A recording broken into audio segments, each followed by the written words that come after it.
Selamat pagi Bapak Ibu sekalian, perkenalkan saya Rosalia, saya mahasiswa program studi administrasi rumah sakit di Universitas Sespati Indonesia. Pertama-tama saya mengucapkan terima kasih kepada Bapak Ibu yang berkenan untuk menonton video ini, di mana saya akan membahas tentang pentingnya screening untuk masyarakat di Indonesia. Menurut data WHO 2022, setiap tahunnya terdapat 41 juta orang yang meninggal sebelum usia 70 tahun karena penyakit tidak menular atau penyakit degeneratif ini. Di mana 86% kematian ini terjadi di negara-negara dengan pendapatan rendah dan menengah seperti di Indonesia. Mungkin beberapa dari kita pernah mengalami teman atau orang terdekatnya yang kelihatannya sehat dan beraktivitas secara normal sehari-hari, tiba-tiba harus dilarikan ke rumah sakit dan didiagnosis dengan penyakit kronis yang tidak terdeteksi selama bertahun-tahun.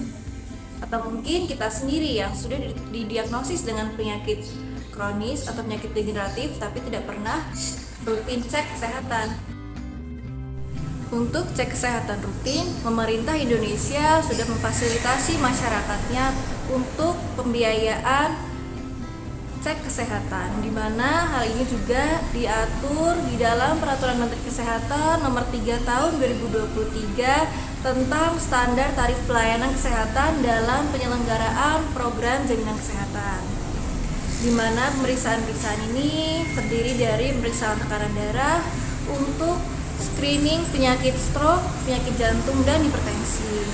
Kemudian pemeriksaan payudara klinis untuk screening kanker payudara, kemudian pemeriksaan hemoglobin untuk mencegah anemia pada remaja putri di usia sekolah, kemudian pemeriksaan fisik paru, pemeriksaan rapid antigen untuk hepatitis B dan C, pemeriksaan IVA dan pap smear untuk screening kanker serviks atau kanker leher rahim, kemudian pemeriksaan gula darah, pemeriksaan darah lengkap dan hapusan darah untuk penyakit thalassemia, dan pemeriksaan fisik serta darah samar pada feses untuk screening penyakit kanker usus.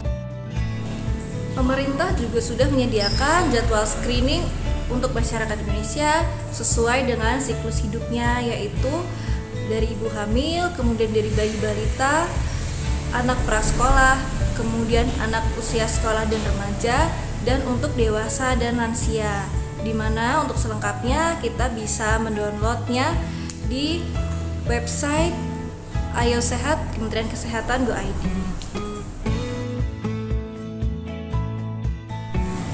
Salah satu upaya pemerintah juga untuk meningkatkan kualitas kesehatan masyarakat Indonesia adalah dengan membuat aplikasi Satu Sehat Mobile. Aplikasi Satu Sehat ini merupakan singkatan dari Satu Upaya Kesehatan, di mana aplikasi ini merupakan platform penghubung sistem yang mengintegrasikan data kesehatan individu antar fasilitas pelayanan kesehatan dalam bentuk rekam medis elektronik untuk mendukung standarisasi dan digitalisasi kesehatan. Jadi di aplikasi ini kita dapat melihat riwayat kesehatan kita, informasi tentang obat yang diresepkan, informasi dokter, dan juga ada fitur untuk pengingat minum obat. Selain itu, di aplikasi ini juga kita dapat melihat berita-berita kesehatan terbaru yang terpercaya dan juga tips-tips kesehatan. Menurut data yang ada, cek kesehatan atau screening di Indonesia yang rendah itu bukan hanya karena kurangnya kesadaran masyarakat saja, tetapi karena belum maksimalnya tenaga kesehatan untuk melakukan sosialisasi di FKTP. Penyakit tidak menular ini bukan hanya menimbulkan komplikasi yang akan meningkatkan angka kesakitan dan kematian yang tinggi, tetapi juga dapat menimbulkan beban pembiayaan perawatan di rumah sakit itu sendiri.